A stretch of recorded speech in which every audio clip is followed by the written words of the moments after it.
Success starts with a dream.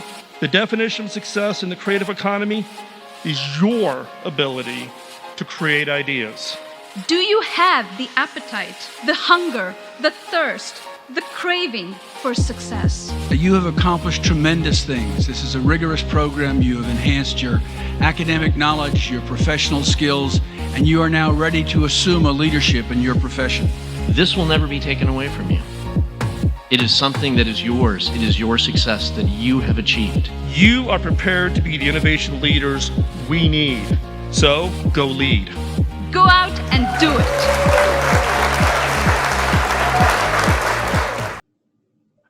Welcome to the International Technological University Open House.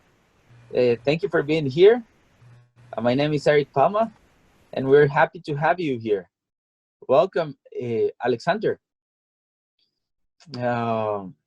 Jake, Newton, Shitty. Well, today we're going to have two guest speakers that are going to be with us on the presentation. For this, I would like to introduce Newton Bat.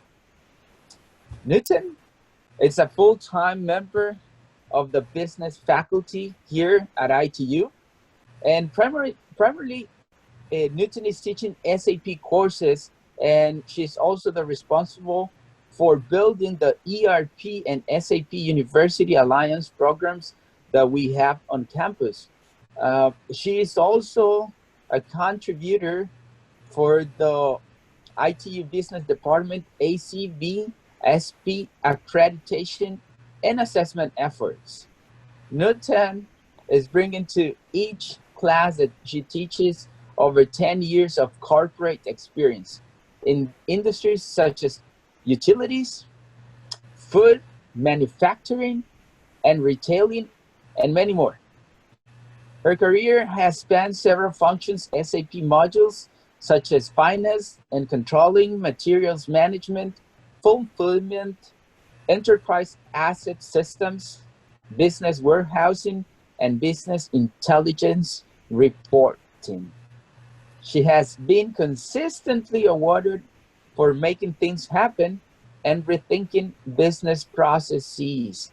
Newton also serves at ITU as the admissions officials. So we are very happy to have Newton here. Welcome, Newton. Hi, Eric. Thank you very much for having me, and welcome to every one of you to this open house. It's absolutely lovely to see here. Eric had a lot of great things to say. I'm humbled. Thank you. But if you have any questions at all about admissions, you want to know more about our programs, that's what we're here for. And we hope that this session will be very informative and will also help you make that decision and take that next step in your application process. Back to you, Eric. Thank you very much, Newton.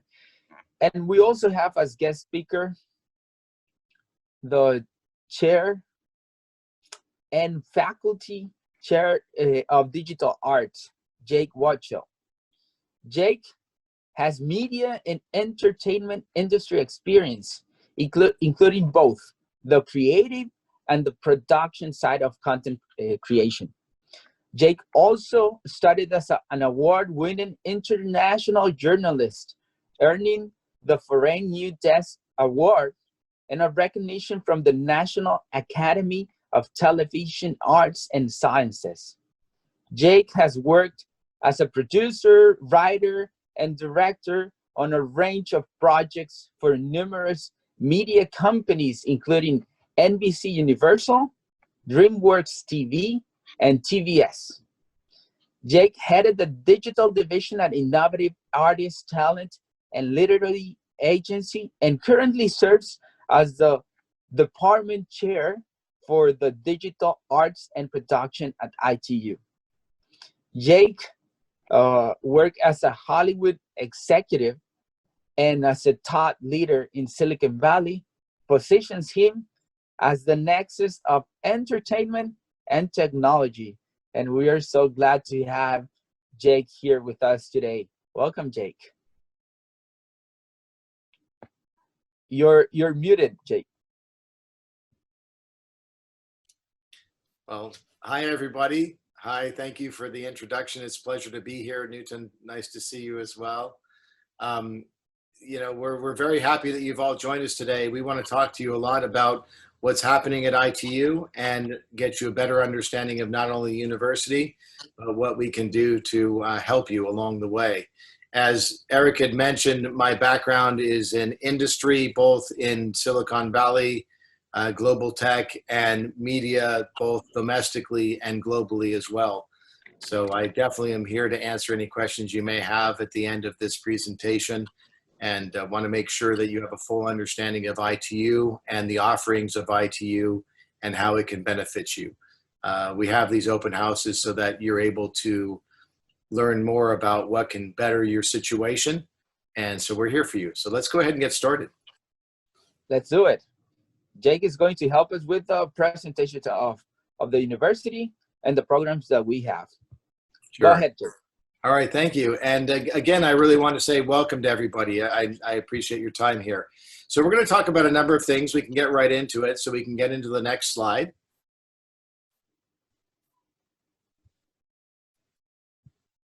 So this quote is a very important one. Live as if you were to die tomorrow, learn as if you were to live forever.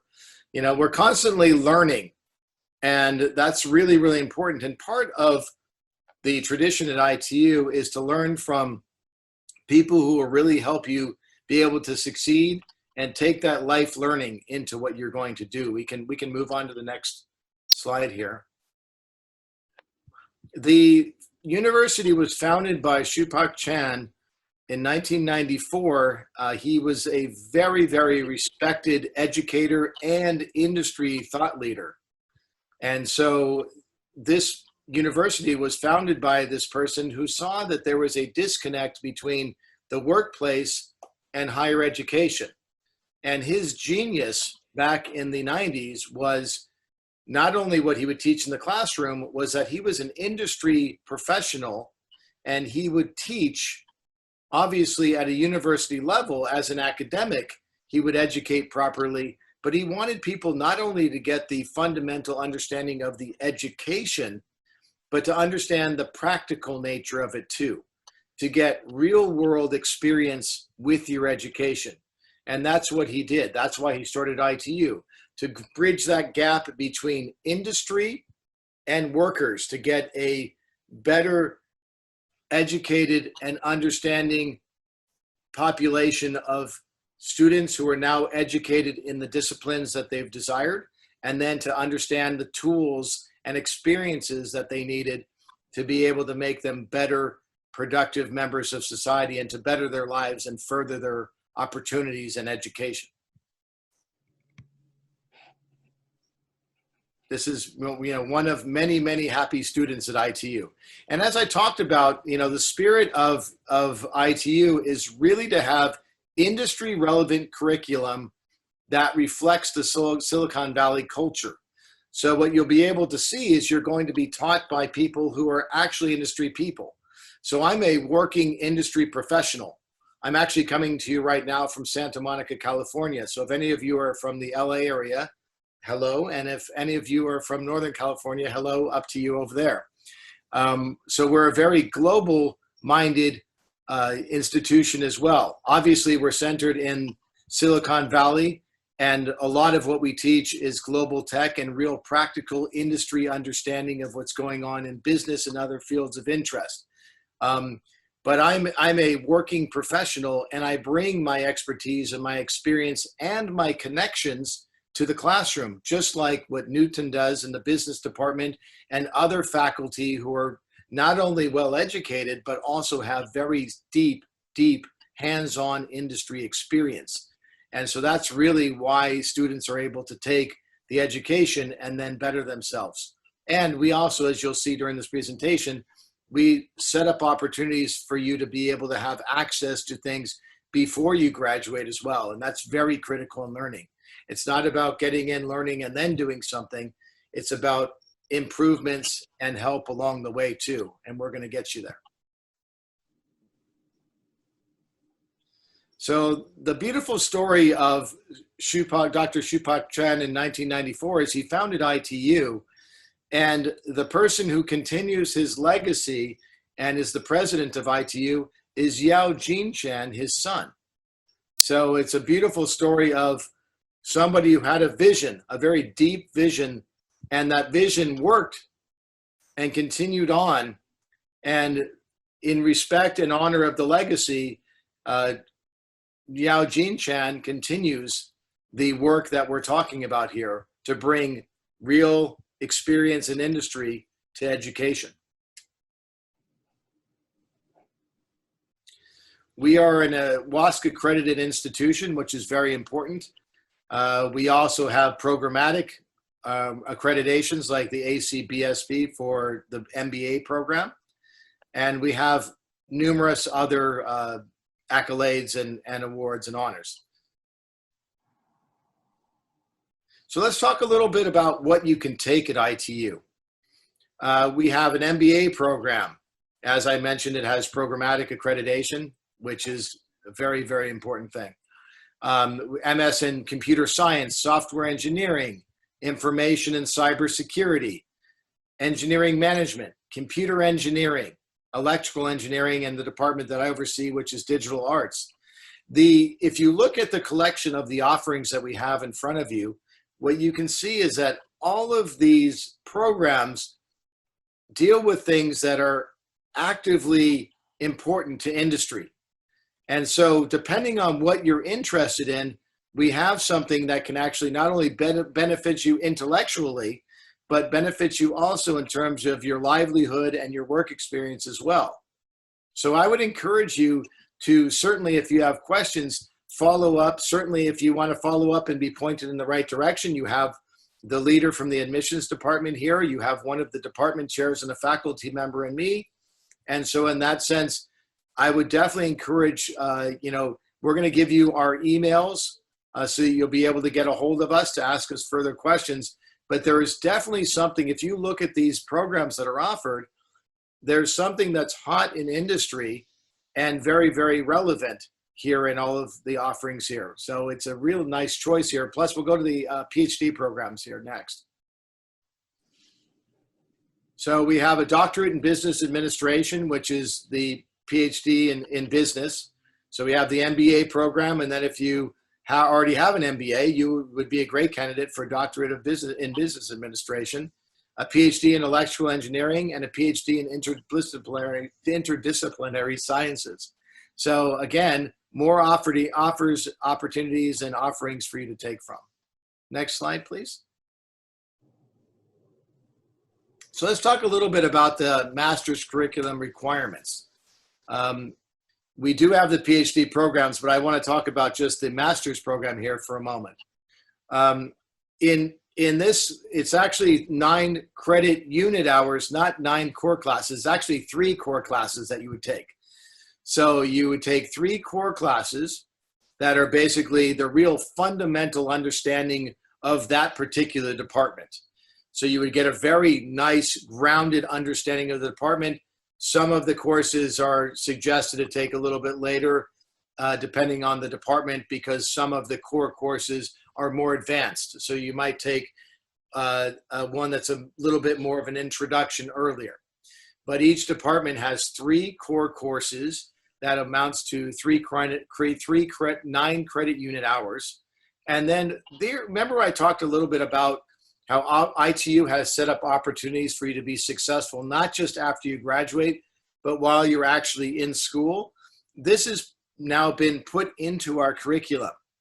So what the chairs did is they got together and they thought, you know what, in education and in the workforce right now, what you learn in one industry sometimes applies to a different industry.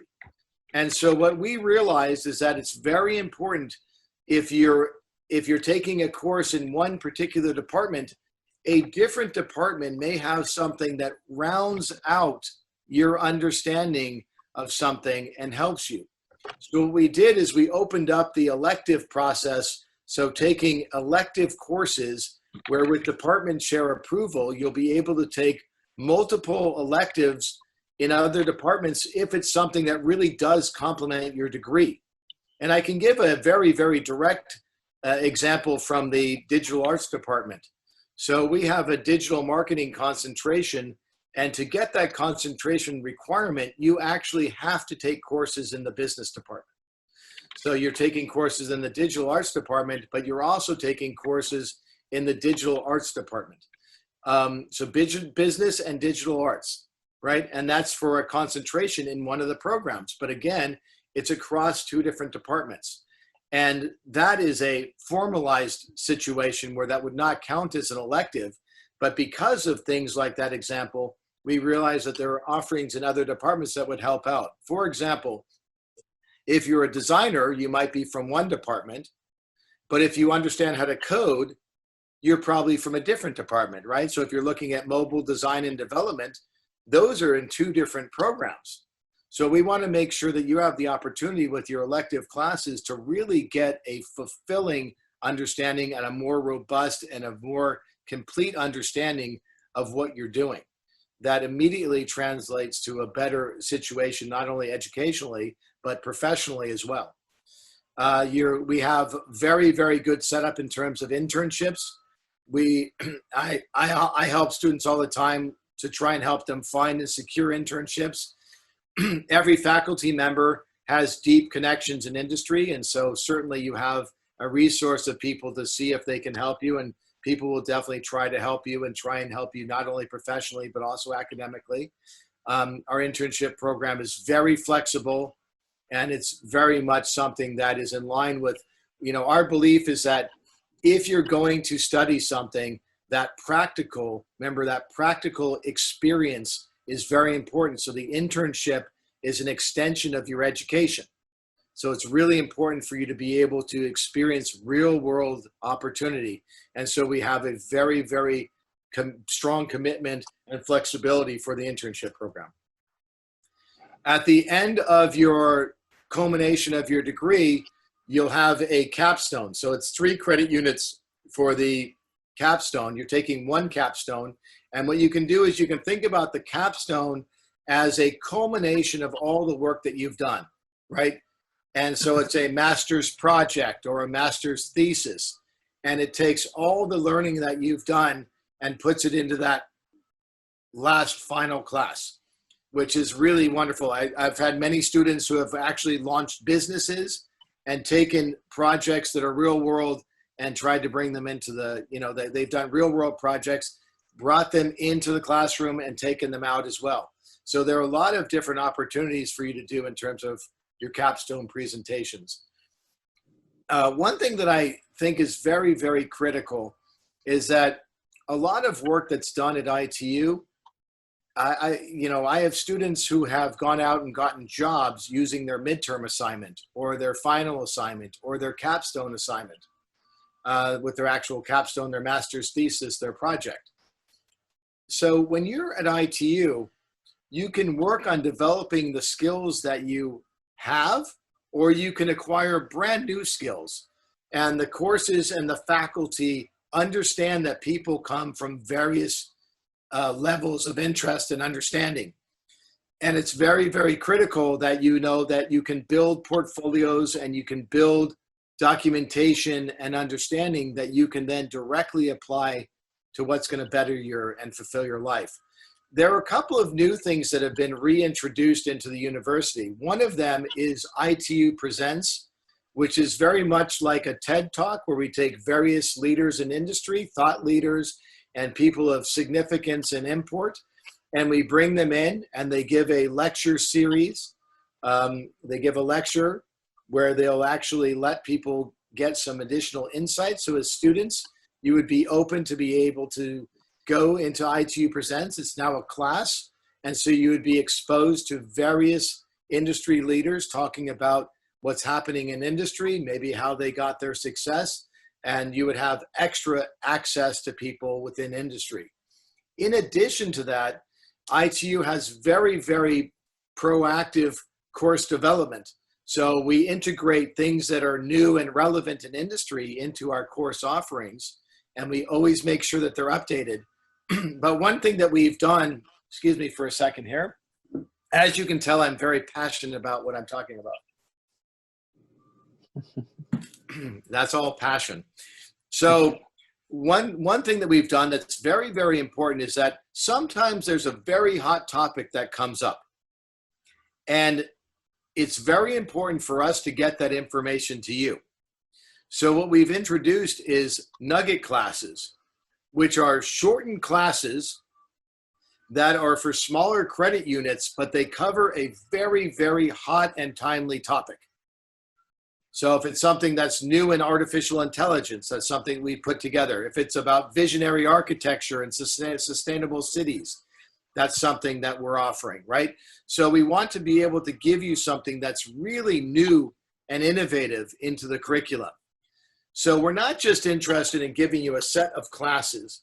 It's not going to be typical in that sense. We take extra care and extra attention for the students to make sure that you get properly set up for success. I'm going to hand this over to my colleague who's going to talk about the admissions process. All right, hi everyone, welcome again. I am from the Office of Admissions. My name is Nutan. Let me just talk about what the admissions requirements are.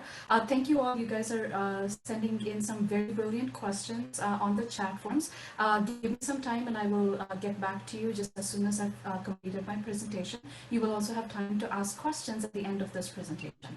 The admissions requirements in general, we require, like an undergraduate degree, some official transcripts. We also require to see some English language proficiency, but of course, if you already have a degree from the United States, for example, we need not, we can actually waive those English language proficiency requirements.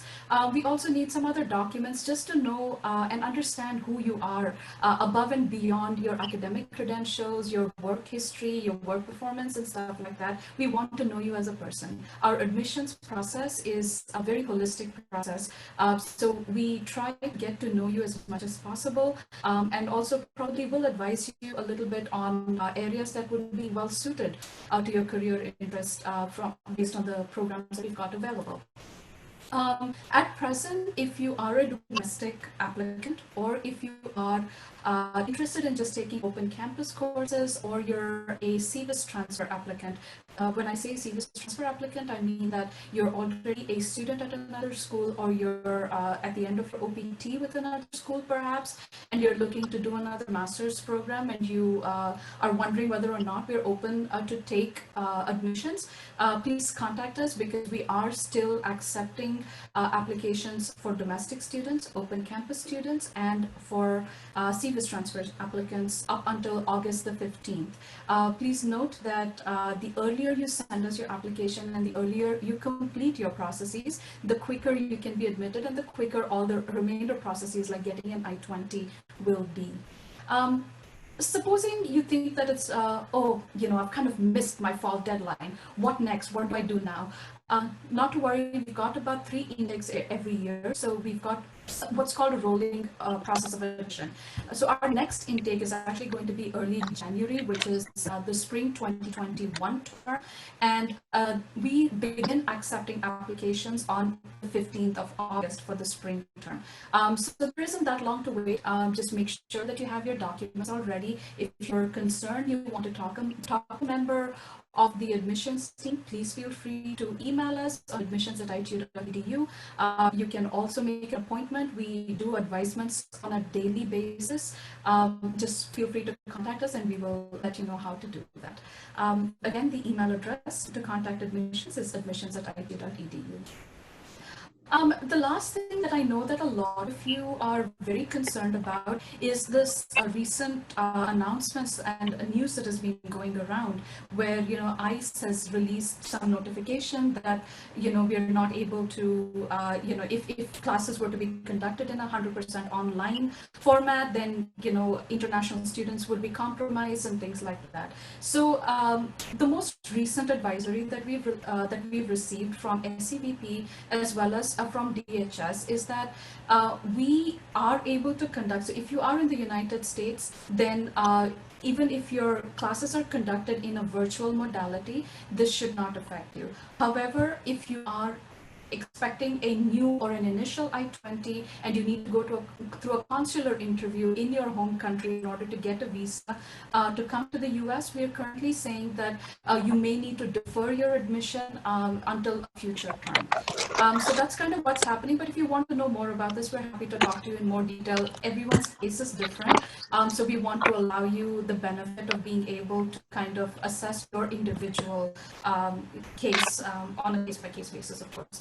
But we are committed to making sure that we comply with whatever SAVP says. We don't want to jeopardize your situation. At the same time, we want to make sure that from a health perspective, because it's COVID-19 right now, we want to make sure that we ensure your safety as well as the safety of our ITU community as a whole. So for the fall term, our classes are going to be in what is called a virtual synchronous modality. What that means is that if, for example, you're taking a weekend class, there are going to be classes that are going to be held in via Zoom, but the same attendance requirements and compliance requirements will hold. And this means that the professor and the student are going to be in the class at the same time.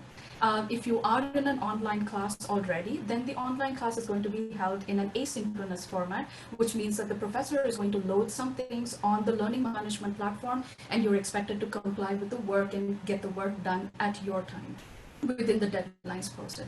So this is what is going to happen. But again, I understand that you have a lot of questions about this. Please feel free to email us at admissions@itu.edu. We're happy to consider your case on an individual basis and give you a tailored response as much as we possibly can. Again, you know, in the fall, we're committed to your safety and to compliance as well. All right, I would like to hand this back to Jake, who will wrap up this presentation. Thank you all for being here again. And Jake, it's over to you. Okay, well, thank you so much, Nitin. I really appreciate it. As she mentioned, you know, the faculty are very well versed on teaching on campus. We're experienced teaching online, so it's very easy for us to do hybrid courses. So we're easily going to be compliant. It's very important for us. It's very important for you. And also we will always keep in mind safety considerations as well. One thing that when Newton was talking about the admissions process, you know, there are certain requirements that we have, and people often ask me, you know, hey, if my GPA is below that GPA, if I have work experience, what if I had some situation that allowed me to have a different, unique situation? Those are all things that are very important, because if you have deep work experience and you're applying, it's very important to be honest and open about your situation. There have been times where the admissions department has come to me and said, you know, please take a look at this candidate and let me know what you think of this candidate. And there are times when we look at candidates and we look at work experience, letters of recommendation, certain things, and we make decisions based on things. Not everybody is exactly the same, and we understand that. So be very open and honest about your applications. Again, there are two things that are really important for us from an admissions standpoint. One is that you're going to do well, and two, that you're going to benefit from what we're teaching you. Those are two really critical things. So if we know that you're going to benefit from what we're teaching you, and we know you're going to do well, then that's a really nice match. So please take a look at that, and please take a look at that consideration. You know, admissions@itu.edu is the email address, and I see that that is in the chat box. I'm also going to put my email in there as well, because if you want to connect certainly with me about questions about the department that I oversee, or you want to connect with somebody in a different department, I'm happy to make those connections for you. If you have questions about admissions or ISO or other things like that, don't worry about putting my email on that message as well. Okay, we just want to make sure that you get into the, I'm going to send my email to everybody here in the group. So hold on one second. So you have it, and feel free to reach out to me for again, any particular questions of certainly about what we've talked about, or to connect you with different departments as well. Very happy to do that. There we Jake, go. I'm happy to do that if you want to. Okay, thank you. Yeah, I did it. Sorry about that. Sorry for everyone. I appreciate your your kindness there. So again, we want to make sure that everybody's having a good experience. If you look at this screen right here, you see these students, right?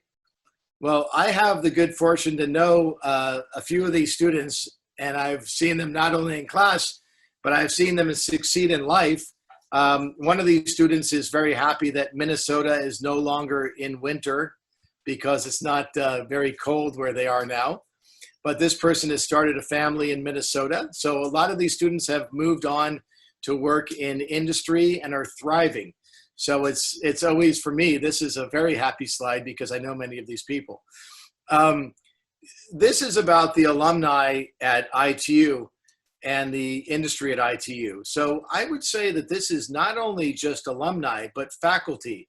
If you looked at where all the faculty have worked, and you saw our bios at the beginning, certainly Newton and I have worked in very high level industry at some places that are very recognizable, but we're not the only ones.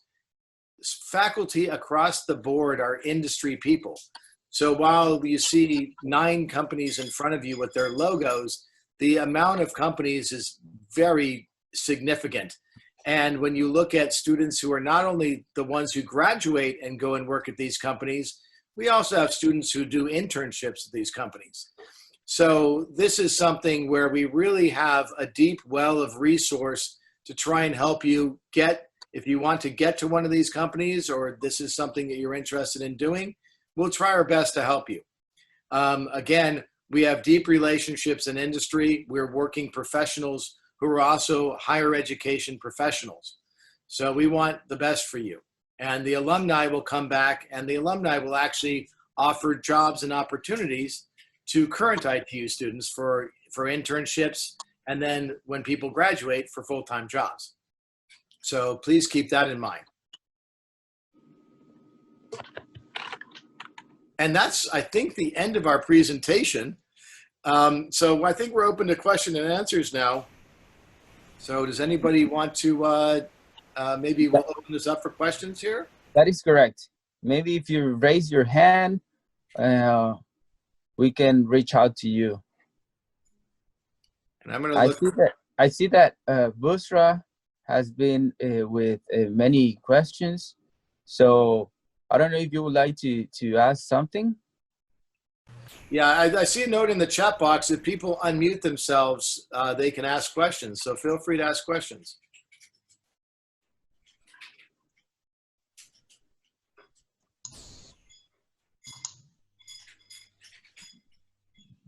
Yes, please go ahead. Yeah. Hi. Dear teacher, I just received the offer from the ITU, but I'm now still the F2 visa. I don't think I can just get the change to the F1 visa before I go to the school this fall. So what can I do? Alrighty, this is a very good question, Lorena. I think the admissions team and you have been talking, I think, as early as this morning as well. But if you're on an F2, you can actually study part-time while you are on an F2 visa. So if you wanted to do your fall term, you want to take maybe a couple of classes, less than a full-time load, you're more than welcome to do that while you await a change of status to F1. But what I could do is, because you're an already admitted student, please feel free to email iso@itu.edu. That's iso@itu.edu, and they would be happy to answer questions. Because you're already admitted, they're more than welcome to. They're more than happy to speak with you on a Zoom meeting so that you can discuss your, your deep questions with them and have them addressed. But at a very high level, if you're in an F2, you are welcome to study part-time while you're awaiting change of status to F1. But please make that appointment with ISO, and they'll be able to help you. Newton, just if we can let her know what would be a part-time for her, how many credits, so she knows. So part-time is going to be anything less than 9 credit units per term. So that means in terms of number of classes or courses that you will do, it will be less than 3 courses per term. Okay, thank you. All right, no problem. Thank you. Thank you for that, Eric. Thank you, Lorena. Thank you. So what that means is that you can take 2 classes, and you can take one of the nugget classes or ITU presents. So you so you keep getting credits and moving forward in your degree. Yes. Yeah, it's always a good idea to get ahead. I see Alexander. Yeah, Alexander. hello everyone. I don't know if you can hear me well because I'm We can hear currently you well. outside because of work. We can hear you. We can hear you Okay, fine. great. I am currently almost at the end of my OPT on an F1 visa status, and I have two questions. The first one is, will my OPT affect my chance to apply to do a CPT? That's my first question. And my second question is, I came here to do 2 certificates at the UC Santa Cruz extension, but I also have a bachelor's degree from my home country, which is France. I want to know what are the steps that I need to take, if there are any skills, prerequisites, and if I need to retake like a proof of English proficiency. All right, you have some very good questions, Alexander. So a couple of things. So you mentioned that your OPT is coming to an end. So in order for you to start a degree program at ITU, as long as you have your CVIS record transferred to ITU within your grace period, so you have a 2-month grace period after your OPT ends, as long as your CVIS record is transferred to ITU within that time, that is perfectly okay. You are still going to be in compliance with status requirements. The other thing is, you mentioned, does it affect your chances at doing a CPT? I personally do not believe that it does, and there have been a lot of students that do this. However, what you need to bear in mind is that your CPT needs to be in line with the degree program that you are doing, and this is taken very seriously at ITU. There is also a difference between an internship and employment. So if you are employed in a full-time capacity and you're a member of the team and you're trying to call this an internship or a CPT, this will not be allowed. We're happy to go into what that actually means. I understand it's a little bit convoluted and there's a lot of intricacies about it, but we're happy to answer that on a question via email or in a Zoom one-on-one chat with you if you'd like to. Your other question also was whether about English proficiency. Mention something there? Yeah, just for before you move on to the next topic. I know that each department in the internship process, there is a faculty member within the department who takes a look at what your internship is, and then they look at what you're doing in the internship and whether or not that relates to the degree. Mm-hmm. So we want to make sure that you're, as I mentioned before, we want to make sure that what you're studying is what you're experiencing at your internship, that you can actually learn from that and it's related to the degree. And so there will be somebody looking at that, which is really helpful because we want to make sure that you get the maximum benefit from your internship. Mm-hmm. Thank you very much for that, Jake. Thank you. And no problem. And your next question, Alexander, was about English language proficiency requirements. So what we will be doing in this case, and again, this is a case-by-case basis, but what we would like to do is look at your the Silicon Valley extension programs that you've completed, look at what level it is at, and perhaps also look at your, evaluate your degree from France before we can make the decision to waive. But it is possible to waive English language proficiency if you have already demonstrated that proficiency through your prior degrees and things like that. So we look at it on a case-by-case basis. Please feel free to email us, admissions@itu.edu. We can also set up an advisement appointment with you to go over these so that you're as prepared as possible for to be applying to ITU as soon as possible. Just one quick question, Sure. Alexander. What is the Alexander is frozen a little bit. There he is back. Sorry. No problem.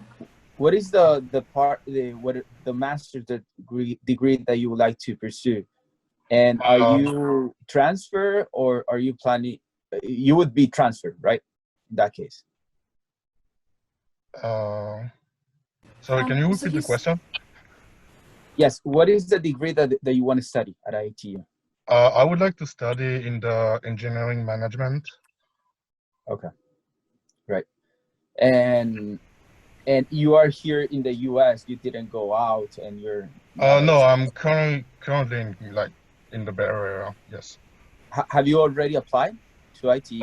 No, because I had a 1v1 talk earlier, and they told me that for the fall quarter it would be a bit late because they said that I still need to retake the English test and the GRE, the So skills. you don't need to do GRE. GRE is only recommended, it's not required. Oh, okay. Okay, Uh, so you are on time to apply. okay. To apply, Alexander. As Okay. a matter of fact, the last day to apply is August 15th. So you have time. You can get a one-on-one time to talk to somebody in the admissions team, and we are here to help you get your degree and become an ITU student. Okay. So yeah, you're on time. You're still on time. Your timing is actually excellent. So I'm glad you were able to talk to us today as opposed to the end of next week. Right now is actually great timing for you. That is Oh, correct. okay. So Thank you. Absolutely. look So forward just to seeing get you on that email. campus. So send us an email as soon as you can, and we will respond to you straight away as well. So please go ahead and do that, Alexander. We look forward to Okay, hearing thank you. from you. No I problem. will do that. All right. Thank you for answering my questions. It's my pleasure. All Well, right. Any other questions? Any more questions? I think that it's been really good, and we're happy. We're happy to have the chance to talk to you, to meet you, and to understand what you need on the application process. So if we don't have any more questions, I think that we can wrap up. What do you think? Can you hear me? Yes, I can hear you, but I'm not sure who you are. I'm sorry. Angela. Angela. Angela. Yeah, Yes. I have Welcome. a question about the internship. So, do I have to at least finish 2 internships before I can get my degree? So you're asking if you need to finish at least 2 internships before you get your degree, is that correct? Yeah. So you are definitely encouraged to do internships because it will help you bridge the gap between academic learning and the practical application of what you learn in academia. However, we do understand that sometimes internships are hard to come by. In this case, it is possible to substitute an internship for electives. But at that point in time, you would need to apply for such waiver, and the internship team can help you with that. Okay, thank you. No problem. It's a pleasure. It's a good question. It's a very good question. Minimum requirement is 1 credit, and that means part-time internship, which is considered to be 1 credit. And that's for the degree. All right, so I think that would be it on the questions. I feel that Bushra has many questions, but I think that So we got them all on the chat, right? Absolutely. So I've also replied privately to Bushra, letting her know to kind of, we'd love to speak with her in detail. So I've requested that she please email us on admissions@itu.edu to set up an appointment. All righty. So that's awesome. Well, thank you everybody for being here. It's been a pleasure, and we'll keep up with the news that are coming from ITU. Wait your emails, and well, thank you everybody. Thank you, Jake. Again, no, very happy to join. And if anybody has any questions, please feel free to reach out. Again, we're here for you. So we're here to make sure that we can help benefit your lives. So we definitely want to help out. So reach out. Absolutely. And And likewise, I'd like to echo those sentiments. It's absolute pleasure to be here with every one of you and kind of, help understand where you're coming from and things like that. Please email us. We are more than happy to help out. It would be a pleasure to see you at ITU as soon as possible so that you can realize your dreams. Correct. Either on Zoom or in the classroom. And definitely, hopefully in the classroom very, very soon. All right. that is correct. That is correct. So thank you. And thank you for thinking about ITU to become your partner. And we're pretty sure that we have the best degrees with the best blend of experience and practice that is going to be available for you right now here in the Silicon Valley and in the world. Thank you so much for being with us. Have a good one. Thank you, everybody. Thank you. Bye. Thank you.